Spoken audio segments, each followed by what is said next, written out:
귀한 찬양 감사드립니다. 우리 말씀 듣기 전에 기도하겠습니다. 하나님 아버지 감사합니다. 주님을 사랑하는 그 마음을 날마다 고백하며 살아가는 우리가 되게 해 주시옵소서.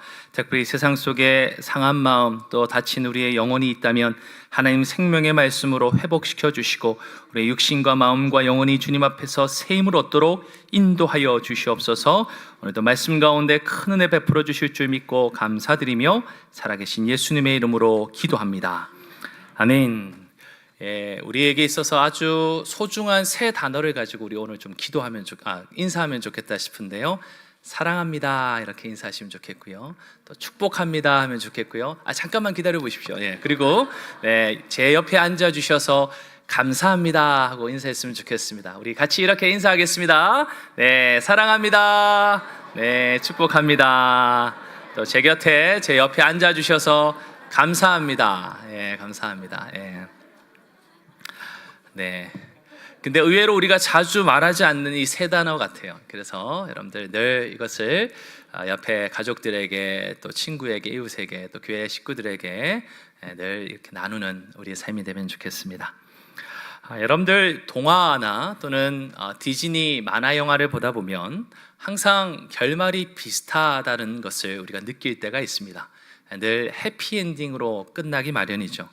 그래서 마지막에는 항상 그리고 주인공은 행복했더라 라고 하며 이야기가 마무리되곤 합니다. 우리가 지난주일 요나서 말씀 3장의 말씀을 함께 나누었는데 그 내용도 보면 느느웨 성읍에 심판을 받게 된다고 그렇게 메시지를 들었던 사람들이 회개하고 하나님 앞에 그 심판의 재앙을 면하게 되는 것을 우리가 듣게 되죠. 바로 이 놀라운 회개 사건은 이 요나서가 이런 마치 동화나 또는 이 디즈니 만화 영화 같이 해피엔딩으로 끝날 것 같이 우리를 설레게 합니다. 그래서 해피엔딩의 전형적인 모습처럼 이렇게 마지막 구절이 될 것 같은 생각이 들죠. 그리고 니느웨 성읍에는 평안이 임하였다. 요나는 즐거운 마음으로 자기 고국 예루살렘으로 돌아갔다. 이런 마지막 한 구절의 말씀과 더불어서 이 요나서가 끝나면 좋겠는데 이 요나서는 그렇게 해피엔딩으로 끝나지 않습니다. 우리의 기대를 무참하게 깨트려 버립니다.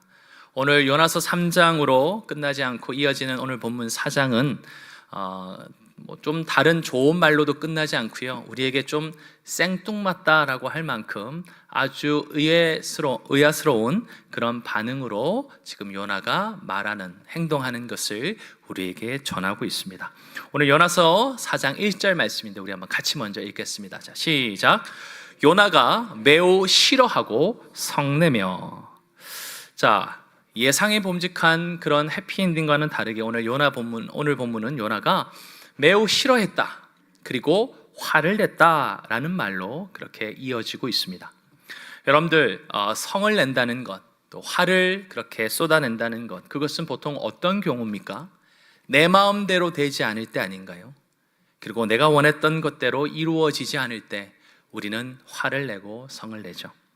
지금 요나는 니느웨 땅에 임하기로 되어 있던 그 하나님의 진노의 재앙이 내리지 않은 것 때문에 지금 불만스러워하고 심지어는 하나님 앞에 화를 냈습니다.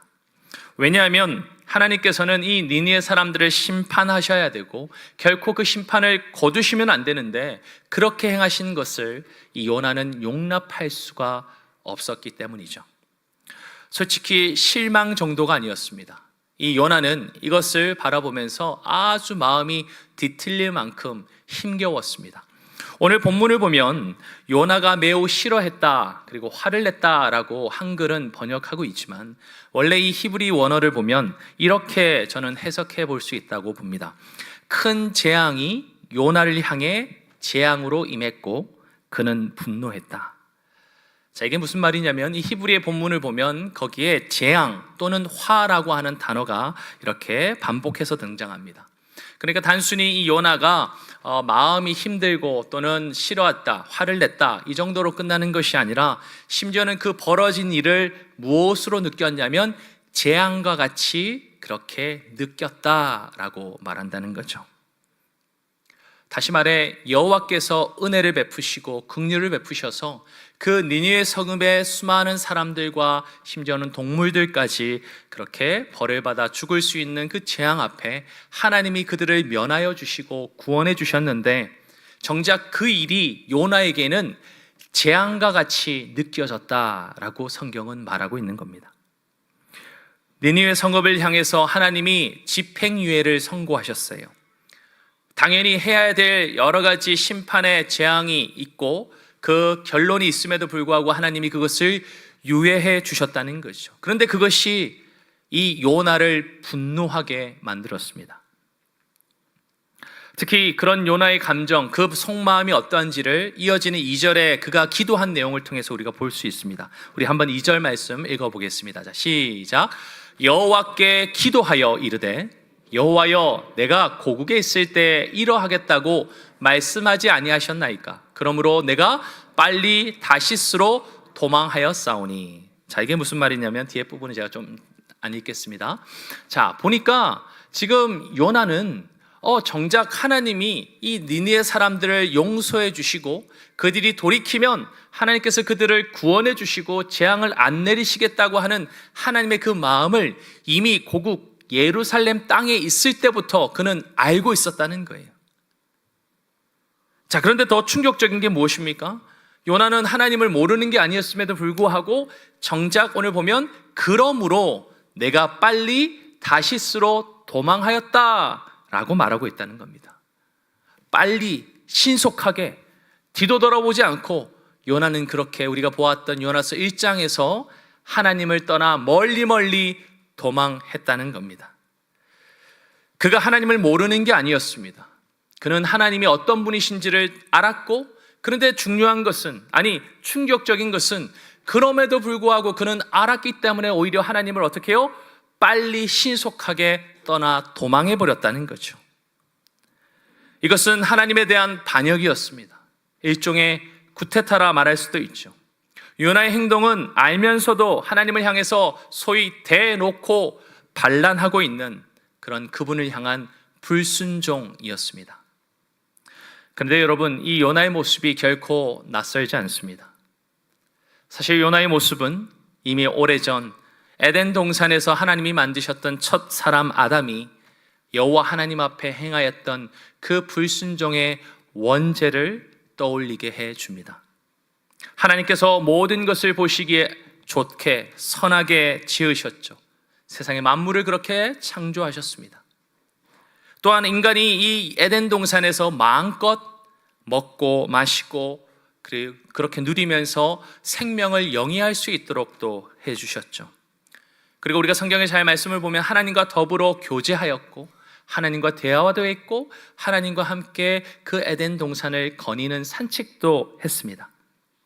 그런 존재로 하나님은 이 첫사람 아담을 만들어 주셨다는 거죠. 하지만 하나님은 그에게 딱 한 가지 하나님이 말씀하신 중요한 명령 하나를 그 앞에 두었습니다. 무엇입니까? 동산 중앙에 두셨던 그 선악을 알게 하는 나무의 열매를 먹지 말라. 그런데 아담은 그것을 알고도 어겼습니다. 사실 여기 뒤에 17절 뒷부분에 뭐라고 되어 있습니까? 내가 먹는 날에는 반드시 죽으리라 라고 하신 분명한 결과까지도 하나님은 가르쳐 주셨음에도 불구하고 그는 그 말씀을 어겼던 거죠. 자, 그뿐일까요? 우리 이 17절 바로 앞에 16절 말씀이 있는데 우리 한번 같이 읽어보겠습니다. 자, 시작. 여호와 하나님이 그 사람에게 명하여 이르시되 동산 각종 나무의 열매는 네가 임의로 먹되. 아멘. 에덴 동산의 다른 모든 것을 마음껏 먹으라고 하나님께서 허용해 주셨고 또 그것을 먹을 수 있도록 공급해 주셨습니다. 그럼에도 불구하고 하나님의 유일하게 정작 먹지 말라고 하신 딱 하나의 그 명령을 이 첫사람 아담은 어기었고 하나님 앞에 반역하였던 것이죠. 그 사건은 하나님 그분을 알면서도 아담이 어떻게 한 것입니까? 대항하여 불순종했던 모습입니다. 결코 실수나 착각이 아니었습니다. 오히려 하나님을 향해서 대놓고 그렇게 마치 쿠데타를 일으키듯 불순종하여 하나님의 뜻을 엎어버렸던 것이죠. 그렇기에 오늘 본문에서 우리가 마주하게 되는 이 요나의 모습은 낯설지 않습니다.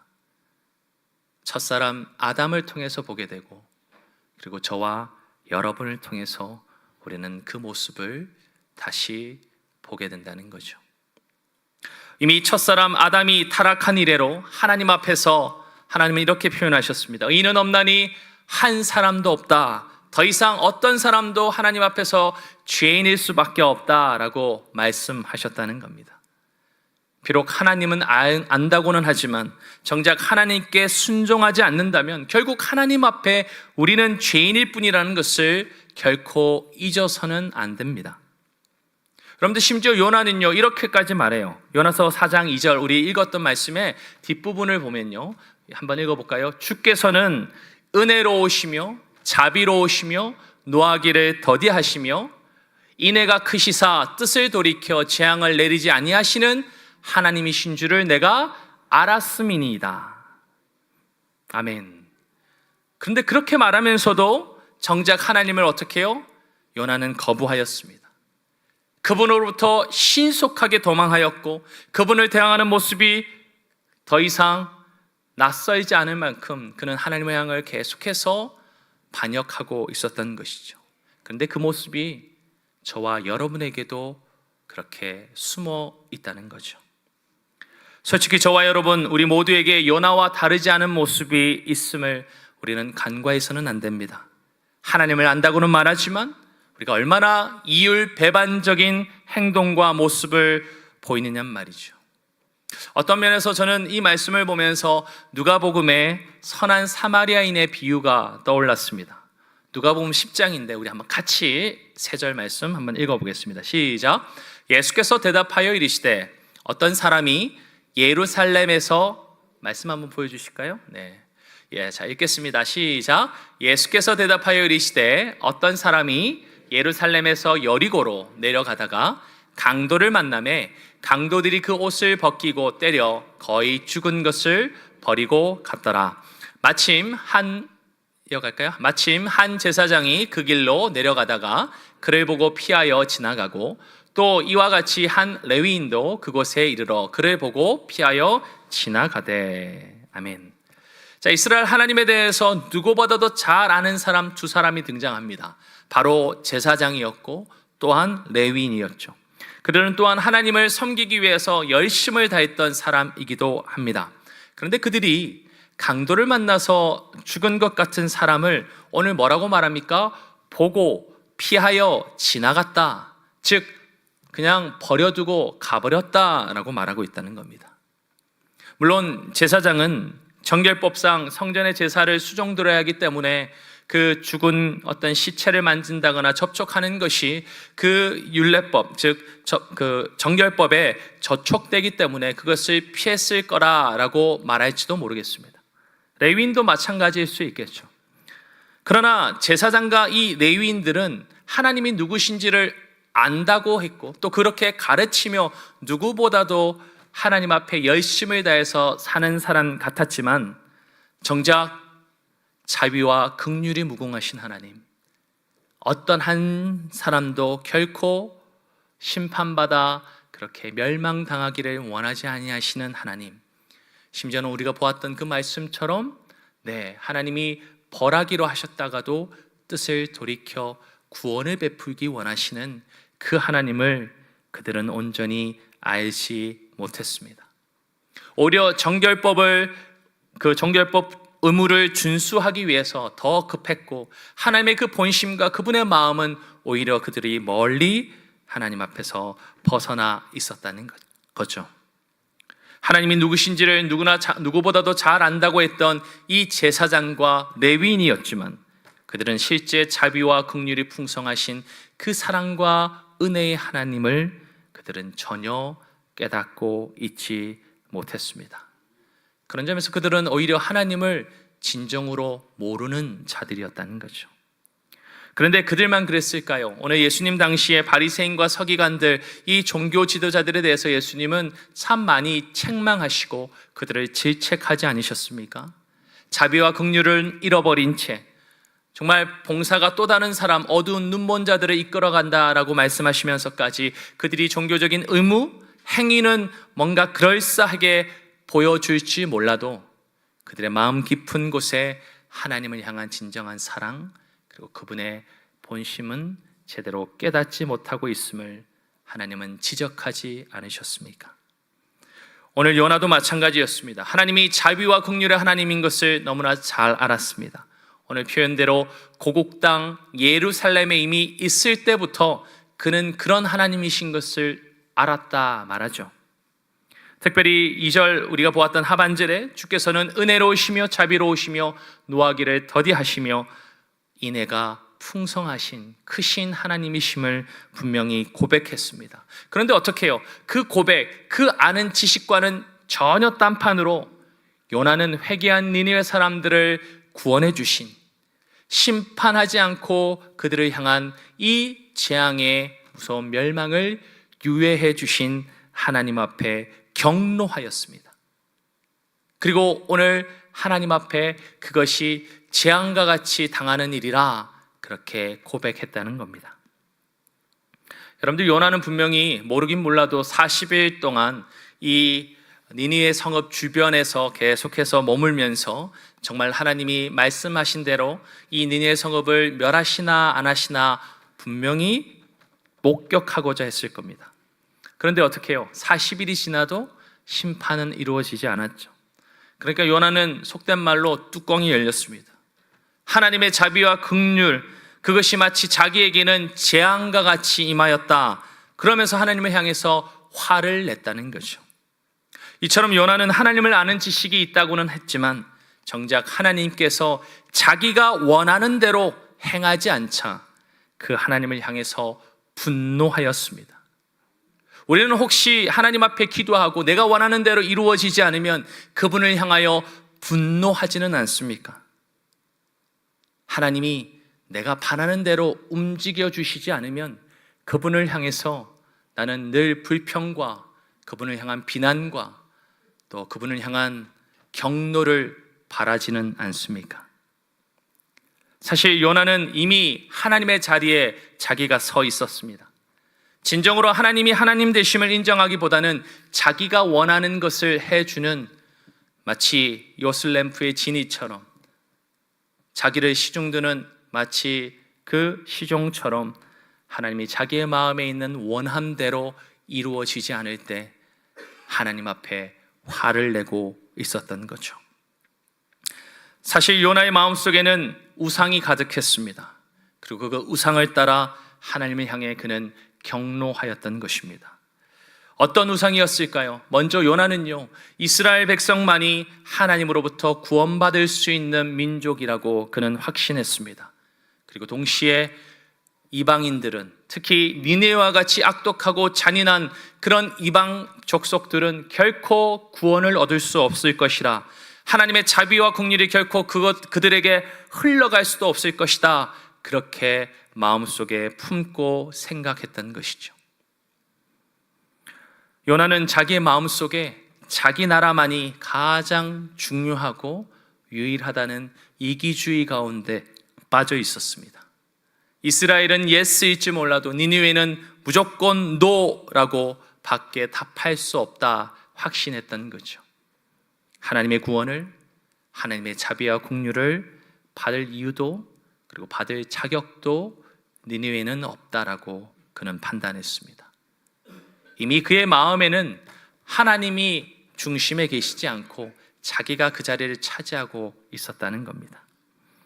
어떤 자라도 멸망당하기를 원하지 아니하시는 하나님을 향해서 요나는 자기가 정당하고 자기가 구원받을 만하고 자기만이 옳다고 여기면서 교만과 이기심 가운데 자기의 마음을 가득 채워가고 있었다는 거죠. 일종의 잘못된 국가적 자부심이라고 하는 그 우상이 그의 마음속에 그득하게 차 있었기에 그는 하나님을 향해서, 구원을 베푸시는 자비로운 그 하나님을 향해서도 그는 싫어하였고 성을 내었고 또 그분을 향해서 불평하였습니다. 심지어는 어떤 얘기까지 합니까? 오늘 3절의 말씀 한번 같이 읽어볼까요? 같이 읽겠습니다. 시작. 여호와여 원하건대 이제 내 생명을 거두어 가소서. 사는 것보다 죽는 것이 내게 나음이니이다 하니. 아멘. 요나는 하나님께서 그 깊은 바다에 빠졌을 때 큰 물고기를 통해서 그를 삼켜 살려주셨습니다. 그리고 그 생명 가운데 그가 하나님의 구원을 찬양하지 않았습니까? 감사하지 않았습니까? 그런데 지금 그는 하나님을 향해서 자기가 죽음 가운데 있기를 원한다, 사는 것보다 죽는 게 더 좋겠다라고 그렇게 하나님을 향해서 쏘아대고 있었죠. 왜 그렇습니까? 그의 마음에는 하나님보다 더 중요한, 하나님보다 더 사랑하는 우상이 가득했기 때문에 그것이 이루어지지 않고 깨트려지고 공격을 받자 그는 오히려 하나님을 공격하며 그분을 불평했습니다. 그분을 비난했습니다. 그리고 그분을 향해 분노하였습니다. 그런데 성도 여러분, 요나가 보여주고 있는 이 같은 모습은 결코 요나만의 문제가 결코 아닙니다. 여기 서 있는 저부터 그리고 우리 모두가 바로 이 요나처럼 우리 안에 숨어 있는 그 우상 때문에 하나님을 거부하고 하나님을 향해 분노할 수 있습니다. 한 예로 우리는 우리나라를 사랑합니다. 그러나 우리나라의 영광과 번영을 가장 중요히 여기면 우리는 하나님보다 정치나 경제나 이 사회가 돌아가는 우리나라가 어찌어찌 되는 일이 더 가장 최우선으로 좋은 것, 가장 필요한 것, 가장 소중한 것으로 여기며 우리는 넘어지게 됩니다. 뿐만 아니라 경제적인 안정 또는 내가 살아갈 때 필요한 노후의 문제, 내 삶의 성취와 성공, 그런 모습으로 우리 마음 깊은 곳에 있는 우상을 우리가 그대로 방치하고 그것에 사로잡히면 우리는 어느 순간 그것 때문에 하나님을 향해서 비난하고 불만하고 그분을 분노하여 그렇게 반역하게 된다는 것이죠. 이 같은 일은 결코 생소하거나 멀리 있는 문제가 결코 아닙니다. 여러분들 최근 한 1년 사이에 우리나라를 한번 보십시오. 정치적인 정당에 따라 서로 죽이려고, 서로 자기 편이 아니면 죽이려고 들고 얼마나 많이 싸우며 우리 가운데 분열과 아픔들을 그렇게 만들어 놓게 되었습니까? 전쟁 아닌 전쟁을 치르는 듯 행동하면서 우리 사회가 얼마나 아파하고 고통해 왔습니까? 그런데 여러분, 심지어 그리스도인이라 하면서도 하나님보다 정치 이데올로기가 더 중요하고 경제적인 발전이 더 중요하고 우리의 안보를 마치 국방력이 책임져 주는 것처럼 그것에 매몰되어서 우리가 하나님을 사랑하기보다는 그것들에 우리의 마음이 매몰되어 버린 모습들을 볼 때가 얼마나 많이 있었습니까? 우리는 요나를 보면서 쯔쯔쯔 혀를 찹니다. 그런데 저와 여러분이 요나와 다름없는 우상에 빠질 수 있음을 우리는 기억해야 합니다.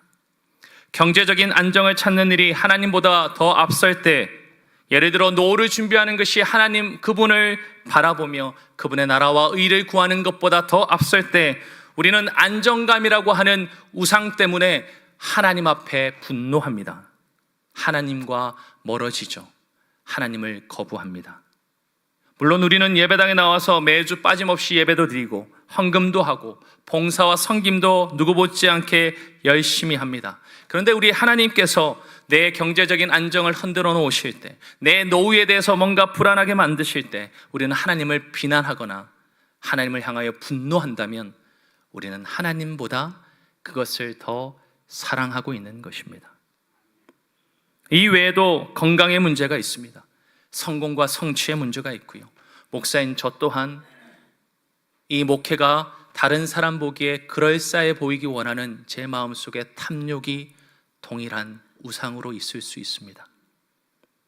우리가 자기 안에 우상에 갇히게 되면 오늘 우리가 보았던 것처럼 은혜로우시고 자비로우시고 노하기를 더디하시며 인애가 크신 그 하나님을 안다고 해놓고 정작 우리는 그 하나님을 거부하고 그분을 향해 분노하게 된다는 거죠.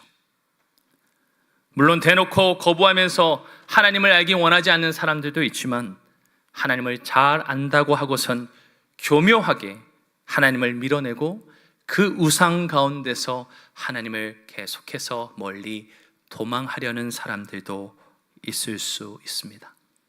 마치 요나가 큰 물고기 뱃속에서 하나님을 향해 기도하며 하나님의 구원을 노래했지 않습니까? 구원은 여호와께 있습니다. 근데 여러분, 그 내용들을 잘 들여보고 오늘 4장을 보면 요나는 하나님 앞에 그분이 구원의 하나님이라고 노래하긴 했지만 그 구원은 진짜 하나님이 이루시는 구원이 아니라 자기가 생각하는 구원, 즉 그럴싸하게 이스라엘 족속 히브리 사람에게 주어지는 구원, 자기에게 주어지는 그 구원에 국한되는 것임을 우리는 봅니다. 그렇기 때문에 그는 하나님께서 니느웨 사람들을 멸하지 아니하시고 집행유예로 살려주셨을 때 오늘 말씀처럼 경노하는 거예요. 하나님을 싫어하면서 성을 내는 겁니다. 그 구원조차도 하나님께서 주신 그 하나님의 온전하심이 아니라 자기가 생각하는 그 우상 속에서 해석되고 그렇게 이해되는 것에 불과했기 때문이었죠.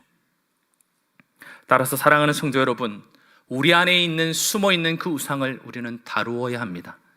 신앙의 연수로, 목사라고 하는 이 직분으로 우리가 우상을 다룰 수 있는 것이 아닙니다. 여러분들, 우리가 매일 해서 우리 매일 성경을 통해서 교회가 새벽마다 말씀을 묵상하고 있습니다. 요즘에는 역대하를 묵상하고 있죠. 그곳에 수많은 유다의 왕들이 등장합니다. 하나님 앞에 선한 왕들도 몇 있지만 대부분이 우상 숭배로 하나님 앞에 진노함을 당하며 안타까운 삶을 산 이야기들이 즐비합니다. 근데 여러분, 그것이 단지 유다 왕들의 이야기입니까? 아니요, 저와 여러분 또한 하나님 앞에 언제든지 우리 숨은 내면 속에 있는 우상을 쫓아 하나님을 사랑하기보다는 그 우상을 붙들면 우리는 그 왕들과 다름없이 하나님과 멀어질 수밖에 없습니다. 사랑하는 성도 여러분, 그래서 우리는 언제든지 하나님 앞에 우리의 숨은 이 우상을 내어드리고 하나님을 진정으로 사랑하는 자로 그렇게 매일매일 주님을 만나고 살아가야 될 줄 믿습니다. 하나님을 섬기는 듯 하지만 교묘하게 하나님이 아닌 숨은 우리의 내면에 숨은 그 우상들을 붙들고 살아가기가 얼마나 쉬운지 모릅니다. 그래서 우리는 날마다 예수 그리스도 그분 앞에 나와야 하는 것이죠. 나의 내면을, 나의 속마음을 그 십자가 앞에 내어놓고 과연 내 마음에는 무엇이 숨어 있는지를 하나님 앞에 그렇게 내어드려야 합니다. 목사인 저도, 우리 교회에서 중직자로 섬기시는 장로님, 안수 집사님, 권사님, 아니 우리 모두가 바로 예수 그리스도 앞에서 우리 안에 숨어 있는 그 우상을 다루고 주님보다 더 사랑했던 그것을 다 내어버리지 않으면 우리는 결코 하나님 앞에 괜찮은 그리스도인이 될 수 없습니다. 아니, 보기에는 괜찮은 태도, 저부터 하나님 보시기에 역겨운 그런 우상 숭배에 빠져버릴 수 있다는 거죠. 사랑하는 성도 여러분, 요나는 하나님을 아는 것 같았습니다. 하나님의 구원을 직접 체험하고 그것을 온전하게 찬양하고 노래하는 것처럼 보였습니다. 하지만 그는 그 안에 여전히 숨어있는 우상 때문에 하나님이 베푸신 그 구원도 온전하게 누리지 못하고 오늘 자기의 마음을 성내게 한, 분노케 한 하나님을 향해서 사는 것보다 죽는 것이 더 좋겠습니다 라고 하며 하나님이 주신 구원을 폄하하는 자였다는 거죠. 사실은 이 말씀을 보면 우리가 누가복음 15장 탕자의 비유라 불리웠던 그 이 비유 속에 첫째 아들의 모습을 봅니다. 첫째 아들은 회개하고 돌아온 동생의 그 모습을 비방하면서 그를 받아준 아버지를 향해서 어떻게 했습니까? 분노하였습니다. 오늘 누가복음 15장 말씀 한번 같이 읽겠습니다. 시작. 그가 노하여 들어가고자 하지 아니하거늘 아버지가 나와서 권한대 아버지께 대답하여 이르되 내가 여러 해 아버지를 섬겨 명을 어김이 없거늘 내게는 염소 새끼라도 주어 나와 내 벗으로 즐기게 하신 일이 없더니 아버지의 살림을 창녀들과 함께 삼켜버리니 아들이 돌아옴의 일을 위하여 살찐 송아지를 잡으셨나이다. 아멘. 사랑하는 동생이 허랑방탕하게 살다 돌아왔음에도 그는 그 동생을 향해 창녀들과 아버지의 재산을 삼켜버린 자라고 말하며 하나님 앞에 분노하였습니다. 왜요? 이 첫째 아들의 마음에는 아버지를 사랑하는 마음보다 그 안에 수많은 우상으로 아버지를 향해 화를 내고 있었던 것이죠. 우리도 언제든지 스스로 그렇게 붙들며 놓지 않는 수많은 우상을 계속해서 가지고 살아가면 그것이 때로는 자신의 나라를 너무도 사랑하는 나머지 민족주의를 가지거나 또는 정치 이데올로기, 경제적인 그런 안정 또는 인종차별주의, 심지어는 물질이 전부인 것처럼 물질 만능주의에 우리가 살아가면 그 우상 속에서 우리는 동일한 요나와 같은 모습을 보일 수밖에 없습니다. 건강과 생명에 대한 과도한 집착도, 성공과 성취에 대한 그 이름으로 포장된 탐욕도, 그리고 목사인 저부터 시작하여 종교라고 하는 아주 그럴싸한 포장 가운데 우리가 숨겨놓은 우리의 모든 헛된 우상들까지 우리는 그것을 내어버리지 않으면 하나님을 진정으로 사랑하지 못한 채 우리는 요나와 같은 모습을 보이게 된다는 거죠. 사랑하는 성도 여러분, 그러나 하나님은요, 그런 저와 여러분을 질책하거나 버리지 않으십니다. 오늘 요나에게 하시는 주님의 말씀이 그것을 우리에게 다시 한 번 더 약속으로 증명해 줍니다. 오늘 본문 요나서 4장 4절의 말씀을 한번 같이 읽어보겠습니다. 시작. 여호와께서 이르시되 네가 성내는 것이 옳으냐 하시니라. 하나님께서는 그와 같은 요나를 잘 아셨습니다. 그런데 오늘 주님이 뭐라고 말씀하십니까? 그를 향하여 동일하게 경로하면서 질책하지 아니하시고 아주 부드러운 말씀으로 오늘 이렇게 다시 반문하시죠. 네가 성내는 것이 정말 옳으니? 하나님의 이 따스한 질문을 통해 요나가 그 숨은 모든 자신의 우상을 버려놓고 하나님을 더 온전히 사랑할 수 있기를 주님은 요청하고 계셨다는 거죠. 사랑하는 성도 여러분, 저와 여러분 여전히 연약하고 부족하여 다른 이에게도 보여주고 싶지 않은 우상의 많은 것들을 우리의 그 마음 깊은, 그 심령 깊은 곳에 숨어놓고 살아갈 수도 있습니다. 그러나 오늘 주님은 요나에게 하신 것처럼 우리에게도 말씀하세요. 그것을 다 내어버리고 그것을 다 쏟아버리고 진짜 주님을 그것들보다 사랑할 때 주님 우리의 삶을 더욱더 복되게 해주실 줄 믿습니다.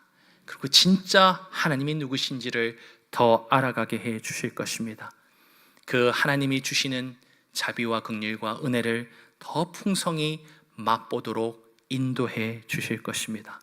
마치 누가복음 15장에서 첫째 아들을 그렇게 노하는 첫째 아들을 향해서 이렇게 이야기하는 아버지처럼 그분은 저와 여러분을 그렇게 다루어 주실 겁니다. 오늘 누가복음 15장 마지막 2절인데 우리 한번 같이 읽겠습니다. 시작.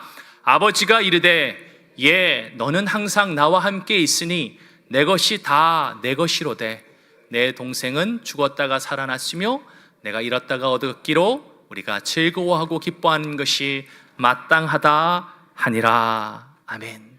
그러므로 사랑하는 성도 여러분, 우리를 너무나 사랑하시는 우리 하늘아버지의 그 자비와 긍휼, 그것을 더 풍성하게 맛보아 가시기를 주님의 이름으로 축원합니다.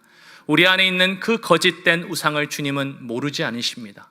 그러나 주님은 말씀하세요. 네가 그렇게 성내는 것이 옳으니 그러나 나이가 주는 진짜 이 구원의 생명을 누리며 그 거짓된 것 다 버리고 나를 더 사랑할 때 너는 진짜 참 생명을 누릴 것이다 약속하십니다. 사랑하는 성도 여러분, 우리 마음에 하나님보다 더 사랑하는 것이 있는 한, 더 중요하게 여기는 것이 있는 한 우리는 요나처럼 하나님을 온전히 믿고 살아갈 수 있는 자가 아닙니다. 그렇게 될 수 없다는 거예요. 오늘 주님이 저와 여러분의 내면 속에 이 숨은 우상에 대해서 묻고 있습니다. 하나님을 거부하고 그분을 도망가려고 하는 우리의 내면 깊은 곳에 하나님보다 더 사랑하는 그 거짓된 우상들을 내어놓고 하나님이 주시는 참 구원의 생명을 누리라 요청하시는 이 일에 사랑하는 우리 모든 청량의 권속들, 특별히 오늘 새롭게 오신 우리 귀한 성도님들 한 사람 한 사람 그 하나님을 더 알아갈 수 있기를 바랍니다. 마지막으로 혹시 이 자리에 아직 하나님의 사랑과 은혜를 온전히 믿고 누리지 못하시는 분이 계시다면 이미 2000년 전 그 골고다 언덕에서 십자가의 자리에서 우리를 대신해 생명 주신 예수 그리스도, 그분을 가장 사랑하고 그분을 내 삶에 가장 중요하고 존귀한 분으로 삼고 살아가면 세상의 그 어떤 우상들이 우리를 요동치게 하고 우리를 두렵게 하고 우리를 넘어뜨리려 해도 우리는 하나님과 함께 가장 복되고 안전한 삶, 가장 풍성한 삶을 살게 될 줄 믿습니다. 그 복음을 여러분들이 더 알아가실 수 있기를 주님의 이름으로 간절히 축원합니다. 아멘.